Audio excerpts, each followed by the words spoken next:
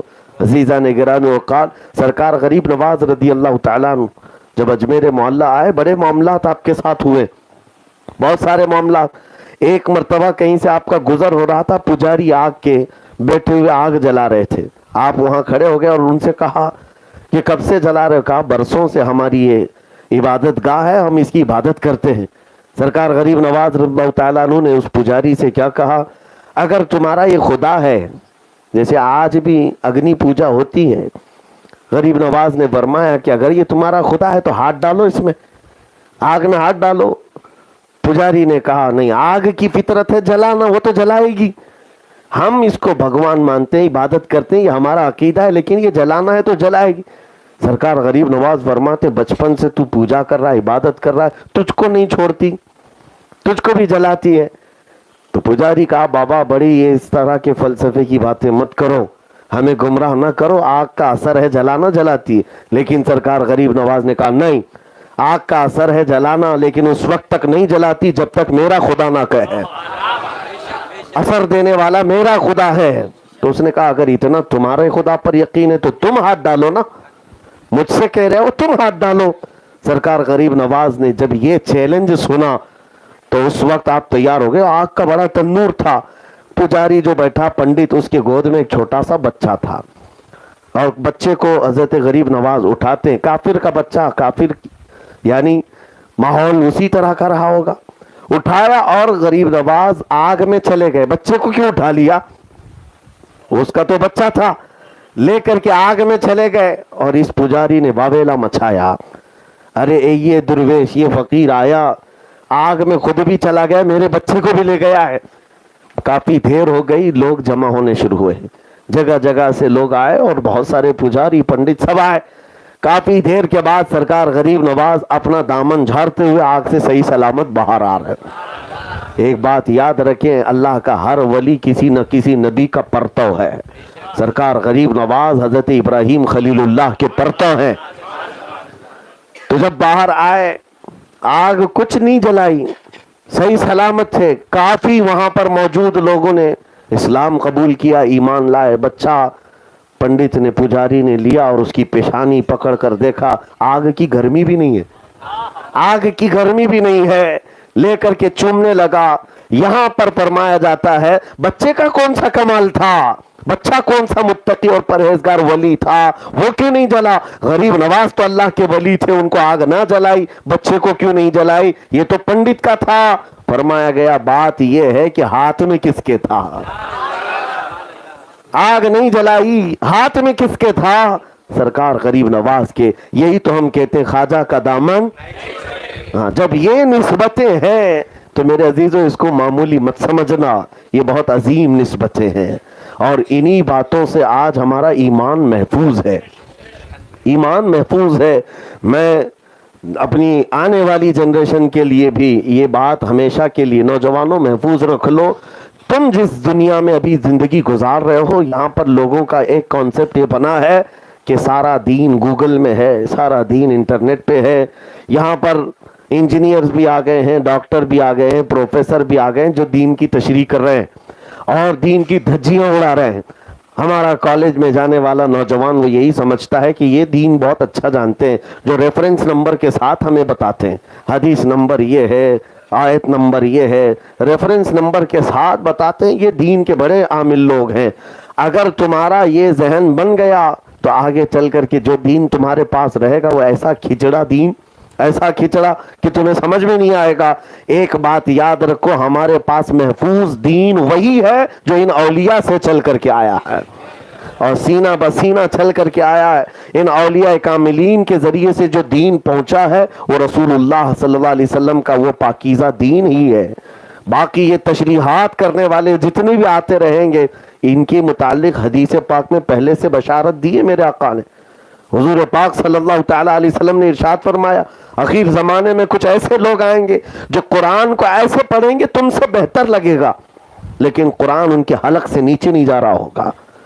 یہ حضور اکرم صلی اللہ علیہ وسلم نے ان کی علامتیں بھی بتائی ہیں، وہ ایسی ایسی باتیں تمہارے سامنے لا کر رکھیں گے تمہارے باپ داداؤں نے بھی نہیں سنا ہوگا، اور تم فریفتہ ہو جاؤ گے ان کے پیچھے۔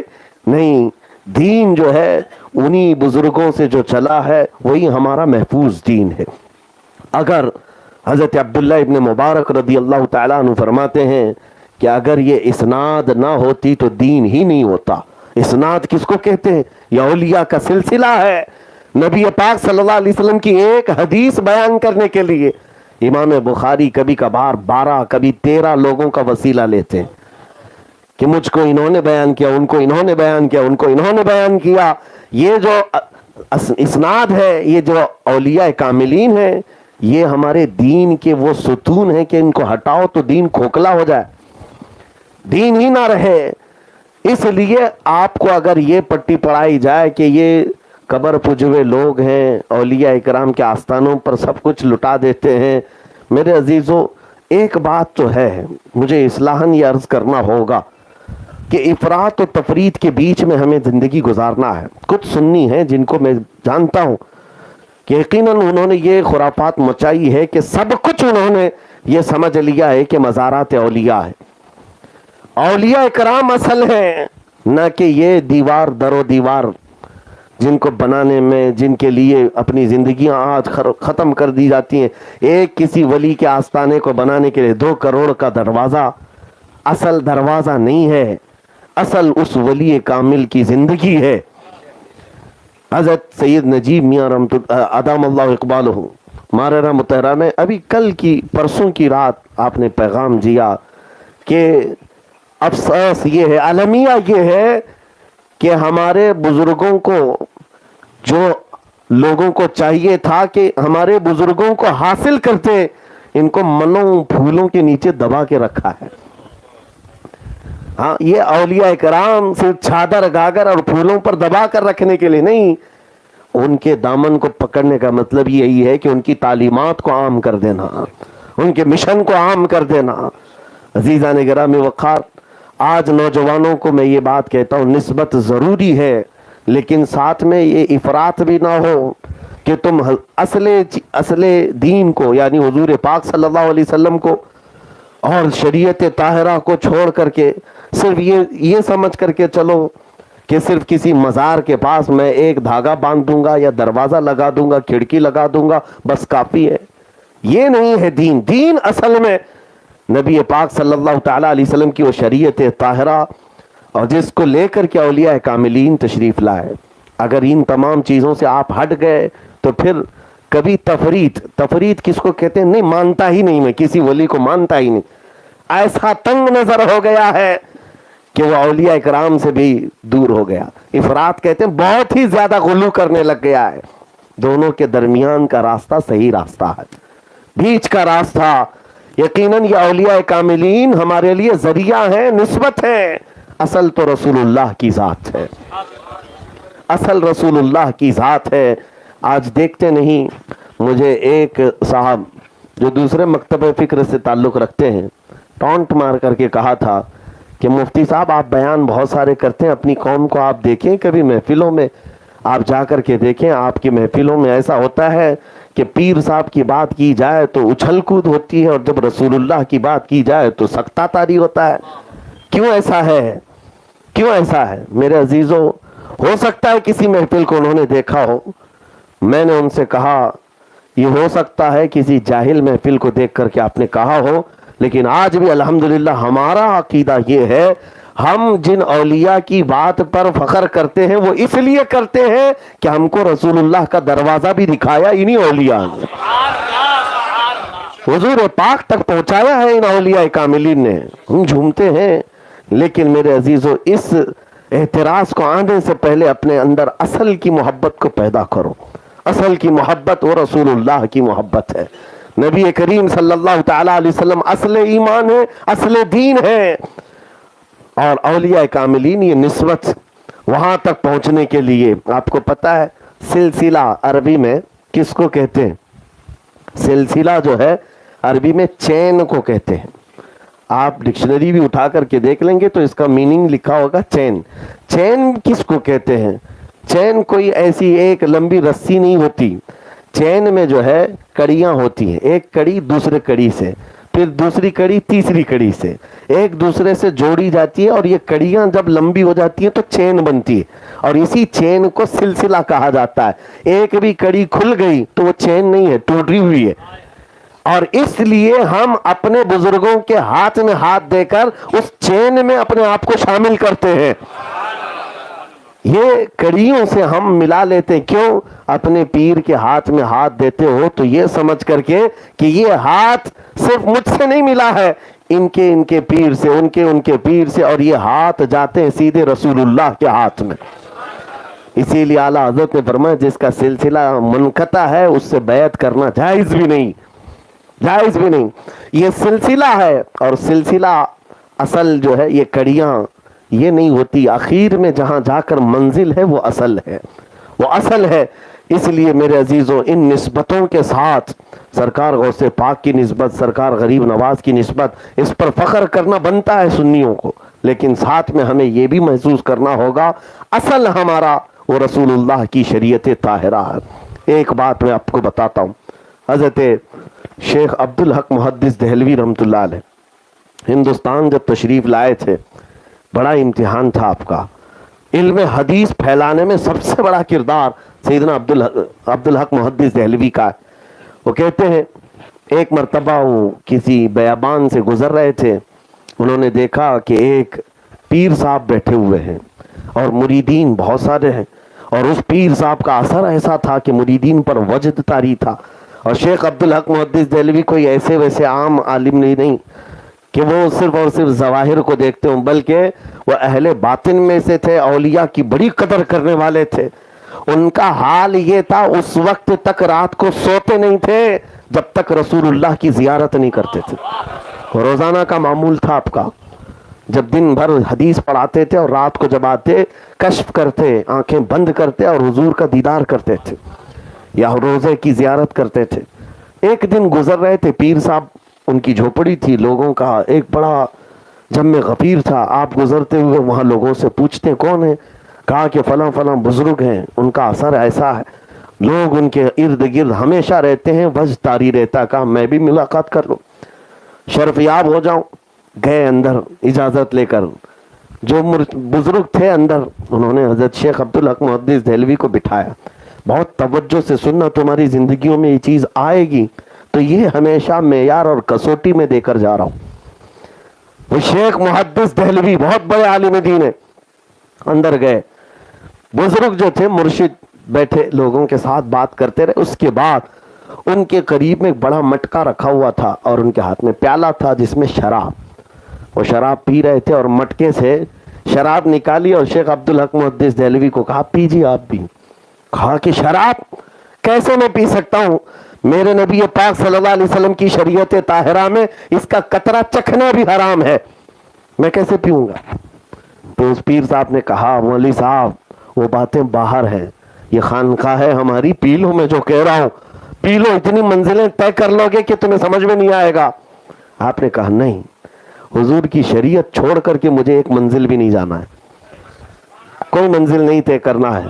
اب سنو اصل امتحان کیا ہے. پہلی مرتبہ ملاقات ہو رہی ہے پیر صاحب سے. پیر صاحب نے کہا عبدالحق پی لو ورنہ روزانہ جو زیارت کرتے حضور کی وہ بند کرا دوں گا. یہ کسی کو نہیں معلوم تھا, یہ ان کا راز تھا. شیخ عبدالحق محدث دہلوی کا راز تھا جو حضور کی زیارت کرتے تھے. اب مجھے بتاؤ اے نوجوانوں, تمہارے ساتھ ایسا آ جائے, تمہارے دل کی بات کوئی کہہ جائے اور تم اسی وقت تو لٹو ہو جاؤ گے, بابا بڑا پہنچا ہوا ہے, اب اس کے آگے پیچھے تو سب کچھ بیچ ڈالو گے, میرے تو دل کے حالات جانتا ہے. یہ شیخ عبدالحق کے لیے بہت بڑا امتحان. اور اس سے بھی بڑا امتحان میں بتاتا ہوں. شیخ عبدالحق محدث دہلوی کہتے ہیں یہ روزانہ میری جو حضور کی دربار میں زیارت ہوتی ہے, یہ کہہ رہے روک دوں گا, آخر میں کروں کیا. بہت دیر تک سوچتے رہے, ہو سکتا ہے کوئی اور شراب ہو, پی لوں. پیالہ لیا, اس کے بعد ہاتھ کانپنے لگ گئے, ہاتھ کانپنے لگ گئے, پیالہ چھوٹ گیا. کہا کہ نہیں، میں جا رہا ہوں اس جگہ سے، میرے لیے یہ چیز نہیں ہو سکتی، آپ نے کہا ہے میرے دل کی بات، لیکن اب میں شراب کو تو ہاتھ نہیں لگاؤں. چلے گئے. کہا دیکھ لینا پھر تمہارے ساتھ کیا ہوگا. شیخ عبدالحق محدث دہلوی گھبرائے ہوئے آئے. اس دن کوئی کام نہیں کیا. شام ہوئی، اپنے معمول کے مطابق جب مکاشفے کے لیے بیٹھتے ہیں، حضور پاک کی زیارت ہر دن کرتے تھے. آج جب تنہائی میں مراقبے میں بیٹھے ہیں، جیسی آپ نے آنکھیں بند کی اور حضور کی زیارت کا وقت قریب آیا، اس وقت سامنے وہ بزرگ کھڑے ہوئے نظر آئے. حضور کا دروازہ نہیں کھلا، نہ ہی کوئی روزہ نظر آیا، وہ کٹھیا میں بیٹھے وہ بزرگ نظر آئے. کہا یہ تو بڑا امتحان ہے. اس وقت ان کے آنکھوں کے سامنے آ کر کے وہ بزرگ کہنے لگے عبدالحق ابھی بھی وقت ہے، آجا میری خانقاہ میں جو پلا رہا ہوں پی لے. شیخ عبدالحق محدث دہلوی کہتے ہیں کیا کیا جائے، رات بے قراری میں گزری، کیونکہ ایک بار عاشق رسول کو جب دیدار نہ ملے اس کی تڑپ بڑھ جاتی ہے، بے قراری بڑھ جاتی ہے. پوری رات گزار لیا. صبح اٹھ کر کے سوچنے لگے کیا کروں. حدیث پڑھاتے رہے. شام کیسے آئی، پھر رات کے وقت سوچا کل وسوسہ ہوگا. آج بیٹھے تو آج بھی وہ بزرگ سامنے کھڑا ہے اور کہا نہیں، میں تجھے حاضری کی اجازت نہیں دوں گا، تو نے میری بات نہیں مانی، انکار کیا، میں تجھے حاضری کی اجازت نہیں دے سکتا، اتنا پاور تو ہے میرا. تو حضرت شیخ عبدالحق محدث دہلوی کے ہاتھ پیر کانپنے لگ گئے. 2 دن کی بے قراری تھی. آپ رات بھر نہیں سوئے. تیسرا دن آیا اور آج کی شام طے کر کے بیٹھ لیے کہ آج آر پار ہو جائے، یا تو یہ میرا امتحان ہے یا تو پھر میری موت ہے. میں نبی پاک صلی اللہ علیہ وسلم کے دیدار کے بغیر نہیں زندہ رہوں گا. طے کر لیا. شام کا وقت آیا.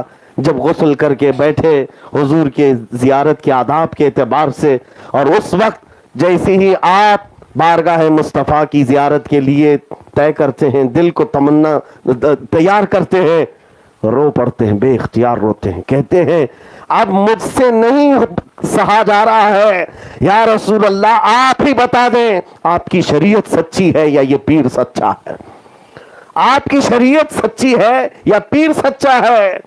اسی اسنا میں قبر رسول سے آواز آئی، اخرج یا کلب، اے کتے ہمارے دربار سے نکل جا. اتنی آواز آئی کہ وہ جو پیر صاحب تھے اچانک غائب ہو گئے اور سب حجابات ہٹ گئے. سامنے رسول اللہ کی زیارت ہوئی.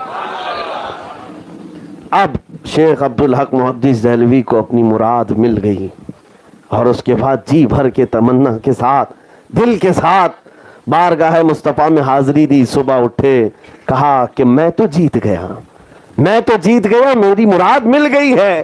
اب جاتا ہوں اس بزرگ کے پاس، اب جا کر کے بولتا ہوں اب بتاؤ بغیر تمہارا پیالہ پیے تو میں اپنا پیالہ پی چکا، میں شراب محبت پی چکا دیدار مصطفیٰ کا. اب وہاں بیابان میں آئے، اس جنگل میں لوگوں میں ایک ہلہ مچا ہوا ہے، گلگلہ ہے، لوگ اپنے اپنے بوریے بسترے باندھ رہے ہیں، سب ادھر ادھر ہو رہے ہیں. شیخ عبدالحق محدث دہلوی کہتے رکو رکو، مجھے تمہارے پیر صاحب سے ملنا ہے. جلدی سے آئے اس جھونپڑی کے پاس. جو دربان کھڑے تھے وہ بھی ادھر ادھر تتر بتر ہے. پوچھا ہوا کیا، کہاں ہے پیر صاحب؟ کہا مت پوچھو، کل کی رات ایک بڑا حادثہ ہوا، اچانک ایک دھماکہ ہوا اور ہمارے پیر صاحب کتا بن گئے اور کتا بن کر نکلے، کتا بن کر کے وہ یہاں سے نکل گئے. تب شیخ عبدالحق محدث دہلوی نے کہا تمہارے پیر کو کسی اور نے کتا نہیں بنایا، اصل پیر نے کتا بنایا. اصل کے ساتھ اگر نسبت ہو تو نقل کبھی تمہارے اوپر غالب نہیں آئے گا. یہ اصل نبی پاک صلی اللہ علیہ وسلم کی شریعت طاہرہ. لوگ آج جس طرح سے نسبت اپنی اصل ہے ضروری ہے، لیکن ساتھ میں یہ کسوٹی ہمیشہ رکھو جو میرے مصطفیٰ سے بال برابر بھی ہٹا، شریعت طاہرہ سے بھٹکا، نہ وہ پیر ہونے کے لائق ہے، نہ تمہارے لیے چین بننے کے لائق ہے. وہی ہمارے لیے لائق ہے جس کا سینہ نبی پاک صلی اللہ علیہ وسلم کی محبت سے بھرپور ہے، معمور ہے. عزیزان گرامی وقار، یہ میں نے آپ کو اس لیے معیار بتایا ہے کہ اب حالات ایسے آ رہے ہیں، جوگیوں کے پیچھے اور انگوٹھی والے بابا چوٹی والا بابا, بیڑی والا بابا, پتہ نہیں کون کون سے بابا. ہاں, لوگوں کو یہ ہمارے ہندوستان کا مزاج ہے, جہالت بہت زیادہ ہے, جس کی وجہ سے یہ سمجھتے ہیں باباؤں کا دین ہے. اور بابا بھی تو ایسے نفسیات کے بڑے ماہر ہوتے ہیں, سائیکالوجی پڑھے ہوئے ہوتے ہیں. ان کو سب کو پتا ہے, تم کو پتھر بھی وہ کھلا سکتے ہیں, کا بہت بڑا معجون ہے, اور کھا بھی لوگ ہیں. ہمارے علاقے میں ایسی چیزیں ہم نے دیکھی ہیں. ایک بابا آیا اور کہتا 8 خدا ہے, 8 رسول ہے, 8 محمد ہے, نعوذ باللہ من ذلک. اور سننے والا بیوقوف ہے, وہ آ کر کے پوچھ رہا کیا ایسا بھی ہے؟ کہا تماچا لگاتا اور کہتا کہ میری گٹھی میں پلایا گیا ہے اللہ ایک ہے. پھر یہ کہاں سے لے کر کے آئی چیز؟ اور وہ سارے ڈکوسلے جو مصطفیٰ کریم کی شریعت کو چھوڑ کر کے تمہیں اگر بلائیں. ایک بات دیکھیں, سنیوں کی مجلسوں کا یہ حال, جیسے جنہوں نے تانا مارا تھا کہ حضور کا نام لیتے سکتہ تاری ہے, کسی اور کے نام پر ہلہ ہے, یہی معاملات. قوالی بج رہی ہے, وجد آ رہا ہے. یہ وجد ہے کہ ڈانس ہے کہ رقص ہے مجھے معلوم نہیں, لیکن قوالی پر بڑا حال آ رہا ہے. انہی قوالی سننے والوں سے میں کہتا ہوں 15 منٹ قرآن کی تلاوت بھی سن کے دکھاؤ. وہ اللہ کا کلام ہے نا, اس میں تو کوئی شک نہیں ہے, کسی کا لکھا ہوا ہے اور رسول پر اترا ہوا کلام ہے. سن کر کے دکھاؤ, اور تو تمہیں نیند آنے لگ جائے. تو قرآن کے ساتھ تمہارا اگر جذبہ صحیح نہیں ہے تو پھر یہ قوالیاں تمہیں وجد نہیں لا رہی ہیں, یہ وجد نہیں لا رہی ہیں, یہ تو تھرک رہے ہو. حال اور وجد ان قوالیوں سے, ان مناقبات سے ہوتا تھا جن کے قلب میں نبی پاک کی محبت بسی ہوئی ہوتی تھی. عزیزان گرامی وقار, اصل چیز کی طرف میں توجہ کروا رہا ہوں. میں کسی چیز کے خلاف نہیں بول رہا ہوں, کہ اولیاء اکرام کا جو مسلک ہے اس کے خلاف نہیں بول رہا ہوں, لیکن بات یہ ہے کہ اصل شریعت طاہرہ ہے, اس سے ہٹ جاؤ گے تو پھر کوئی چیز نہیں ہے. ایک بابا, وہ ابھی بہت سارے ہے ساؤتھ کے علاقے میں نماز نہیں پڑھتے, نماز ہے ہی نہیں.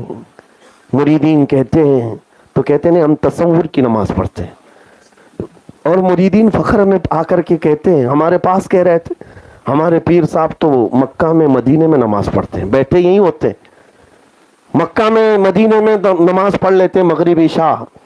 میں نے کہا کھانا بھی وہیں کھانے بولو, دسترخوان یہاں کیوں بچھاتے ہو؟ وہاں سے زمزم پی کے آ جائیں, کھجور کھا کے آ جائیں. نہیں, کھانا یہیں لگے گا, یہاں سب توڑیں گے اور نماز مکہ مدینے میں پڑھیں گے. ایک بات یاد رکھو میرے عزیزوں, یہ شریعت مصطفیٰ صلی اللہ علیہ وسلم سب کے لیے حجت ہے. آپ غوث پاک کی محفل میں بیٹھے, ایک روایت لا کر کے بتا دینا کہ غوث پاک نے کبھی ایک نماز قضا کی ہو. وہ سلطان الاولیاء جب نبی پاک کی شریعت کی ایک فرض میں کوتاہی نہیں کرتے, تو پھر آج کے ڈھکوسلے لوگوں کے لیے کہاں سے نماز معاف ہو جائے گی؟ نماز معاف ہو جائے گی. کبھی یہ بات ذہن میں آنے مت دینا کہ کوئی نماز چھوڑ کر کے بڑا پیر بن رہا ہے, نہیں ہوتا. ہاں, میں نے ایک مرتبہ کہا تھا, میں بڑی معذرت کے ساتھ, جملے سخت ہوتے ہیں, ایک پیر صاحب نے کہا تھا ہمارے لیے نہیں نماز, یہ ان کے لیے, یہ مولوی لوگوں کے لیے, ہم تو معرفت والے ہیں, طریقت والے ہیں. معرفت اور طریقت کے نام پر لوگوں کو بیوقوف بناتے ہو. میں نے اپنی ایک تفسیر میں کہا تھا ہاں 4 لوگوں کے لیے معاف ہے. مرید صاحب آئے تھے ہمارے پاس, کہا ہمارے پیر صاحب کہہ رہے ہیں. میں کہا تمہارے پیر صاحب سے کہنا ہے معاف ہے نماز 4 لوگوں کے لیے. کہا کس کے لیے؟ کہا یا تو نابالغ بچہ ہوگا اس کے لیے, یا پاگل ہو گیا ہوگا, دماغ نہیں ہے اس کے لیے نماز معاف ہے, یا تو پھر حیض آنے والی عورت, یا پھر جس کا بچہ ہوا نفاس والی عورت. جاؤ پیر صاحب سے پوچھو ان 4 میں آپ کے ساتھ کیا ہے, یا تو بچے ہو, یا تو پاگل ہو, یا تو پھر دوسرے معاملات ہو, ورنہ نماز معاف نہیں ہے. غوث پاک کے لیے نہیں, غریب نواز کے لیے نہیں ہے, تو پھر کسی اور کے لیے کیسے؟ اصل جو ہے شریعت مصطفیٰ صلی اللہ تعالیٰ علیہ وسلم ہے. لیکن میرے اس بیان کے لیے میں یہاں تک کیوں آیا آپ کو بتا دوں. یقیناً ہم نے گفتگو شروع کی ہے غوث کا دامن اور خواجہ کا دامن. یہ ہمارا عقیدہ اور ہمارا مسلک, ہمارا مذہب اپنی جگہ پر ہے, لیکن اس کا مطلب یہ نہیں ہے کہ ہم نبی پاک کی شریعت چھوڑ کر کے صرف دامن کی بات کرتے ہیں. غوث کا دامن وہی ہے جو رسول اللہ کی شریعت ہے, خواجہ کا دامن وہی ہے جو رسول اللہ کی شریعت ہے. اور آخر میں چل کر کے یہ بھی بتا دوں, مسلک اعلیٰ حضرت بھی وہی ہے جو غوث کا دامن ہے اور خواجہ کا دامن ہے. جس نے اعلیٰ حضرت کا مسلک پکڑ لیا ہے, دونوں دامن اس کے ہاتھ میں ہے, دونوں دامن اس کے ساتھ ہے. عزیزان گرامی وقار, رسول کریم صلی اللہ تعالیٰ علیہ وسلم کے ان نائبوں کی قدر یقیناً ہمارے لیے ضروری ہے, لیکن ساتھ میں یہ کہوں گا اصل اپنے ذہن و دماغ میں یہ بنا کر کے چلیں, مصطفیٰ کریم صلی اللہ علیہ وسلم کی شریعت سے بڑھ کر کوئی حجت نہیں ہے, حضور کی شریعت سے بڑھ کر کوئی حجت نہیں. ہر ولی آیا ہوا وہ اپنے لوگوں کو حضور کی شریعت ہی سکھاتا رہا. آج ان کے درباروں پر ڈھول باجے کر کے پوچھ لینا اس ولی نے کبھی تم کو یہ تلقین کی تھی کہ میرے مرنے کے بعد ڈھول بجاؤ, میرے انتقال کے بعد باجے بجاؤ؟ اس ولی کے مشن پر ہی نہیں چلتے تو پھر کیسے ان کے ساتھ نسبت ہے, کیسے ان کا دامن ہے تمہارے ساتھ؟ عزیزان گرامی وقار, نبی پاک صلی اللہ تعالیٰ علیہ وسلم کی شریعت طاہرہ کے نفاذ کے لیے انہوں نے پوری زندگیاں وقف کر دی, پوری زندگیاں وقف کر دی ہیں. اب آخری بات میں کہہ کر کے گفتگو سمیٹتا ہوں, ان اولیاء کا ہمارے ساتھ ہونا بہت ضروری ہے, بہت ضروری ہے. اور اس لیے بھی ضروری ہے کہ ہمارے پاس جو شریعت ہے اس کی حفاظت بھی ان کے ساتھ رہنے میں ہی, کیونکہ قرآن کیا کہتا ہے, یا ایھا الذین آمنوا اتقوا اللہ وکونوا مع الصادقین, اے ایمان والو اللہ سے ڈرو اور سچوں کے ساتھ رہو. تمہارے پاس جب کوئی دولت آ جائے نا, کہاں رکھتے ہو؟ تجوری میں اندر رکھتے ہو. اپنا سونا, اپنا چاندی, اپنا مال دروازے کے باہر تو نہیں رکھتے, حفاظت کے لیے تجوری میں, الماری میں اندر رکھتے ہو. اب تمہارے پاس جو سب سے بڑی دولت ہے وہ ایمان کی ہے, یہ کون سی تجوری میں رکھ کر حفاظت کرو گے؟ اس کے ڈاکو بہت ہیں, اس لیے اللہ نے فرمایا اس کی حفاظت صرف ایک طریقہ ہے, اللہ کے ولیوں کے ساتھ رہو, ساتھ رہو. حضرت شیخ احمد یار خان نعیمی رحمۃ اللہ تعالیٰ علیہ نے بہت پیاری بات فرمائی تفسیر نعیمی میں, کہتے اعوذ باللہ من الشیطان الرجیم کی تفسیر کرتے ہوئے کہتے ہیں کہ کبھی ایسا ہوتا ہے کہ آپ کسی گھر پر گئے, آپ کا دوست ہے, اس نے دعوت دی, بڑا بنگلہ ہے لیکن بنگلے کا دروازہ بند ہے اور باہر کتا بھی ہے. جیسے جاؤ گے کاٹ کھانے دوڑے گا, کچھ بھی کرے گا. کیا کریں گے آپ؟ لکڑی لے کے جائیں, پتھر لے کر کے جائیں, کیسے اس سے کریں؟ تو کہتے ہیں سیدھا طریقہ تو یہ ہے کہ گھر والے کو خود ہی بولو کہ آ بھائی تو اپنے کتے کو پکڑ, میں اندر تو آؤں. اگر گھر کا مالک اندر سے آ گیا اور کہا, کتے کے سامنے کھڑا بھی ہو گیا, نہیں بھونکے گا کتا, کتا بھونکتا نہیں اپنے مالک کے دوستوں پر. دروازہ کھلے گا اور چلا جائے گا. شیخ حضرت احمد یار خان نعیمی رحمۃ اللہ علیہ فرماتے ہیں یہی طریقہ ہے. یہ شیاطین اللہ تعالیٰ کی طرف سے چھوڑے ہوئے وہ کتے ہیں, اگر ان پر کوئی کنٹرول کر سکتا ہے تو وہ اللہ کے دوست ہی کر سکتے ہیں, وہ گھر والے لوگ ہیں, اہل اللہ ہیں. اس لیے ہم ان کی بارگاہ میں استغاثہ کرتے ہیں کہ ہمارے راستہ چلنے میں یہ بڑی رکاوٹ پیدا کرتا ہے شیطان, یہ لعین. ہم آپ کے دربار تک آنا چاہتے ہیں تو آپ ہی مدد کریں, اگر وہ مدد کریں یقیناً راستے بھی کھل جاتے ہیں, راستے بھی کھل جاتے ہیں. یہ نسبت کی بات کر رہا تھا, میں آخری بات کر رہا ہوں. حضرت معروف کرخی رحمۃ اللہ علیہ بہت پائے کے بزرگ ہیں, سلسلہ قادریہ میں حضرت جنید بغدادی سری سختی کے مرشد ہیں, حضرت معروف کرخی, جن کے دربار میں غوث پاک نے چلا کیا. حضرت معروف کرخی ایک مرتبہ راستے سے گزر رہے تھے, ایک شراب پی کر کے آدمی دھت راستے پر پڑا ہوا تھا. آپ گزرتے ہوئے وہاں رک گئے اور لوگوں سے کہا پانی لاؤ. پانی لائے تو جب لوگ پانی لائے تو اپنے ہاتھ میں انہوں نے پانی لیا اور وہ جو شرابی تھا اس کا منہ دھلا دیا, منہ دھلا کر کے چلے گئے. لوگ دیکھتے رہے, چہرہ دھلایا اور اس کے بعد چلے گئے. وہ شرابی اٹھا اور وہ عجیب کیفیت میں ہے, شراب کے نشے میں جو سڑک پر پڑا ہوا تھا, عجیب کیفیت میں ہے. اٹھ بیٹھا اور کہنے لگا کہ مجھے کچھ ہو رہا ہے, کچھ عجیب سی خوشبوئیں آ رہی.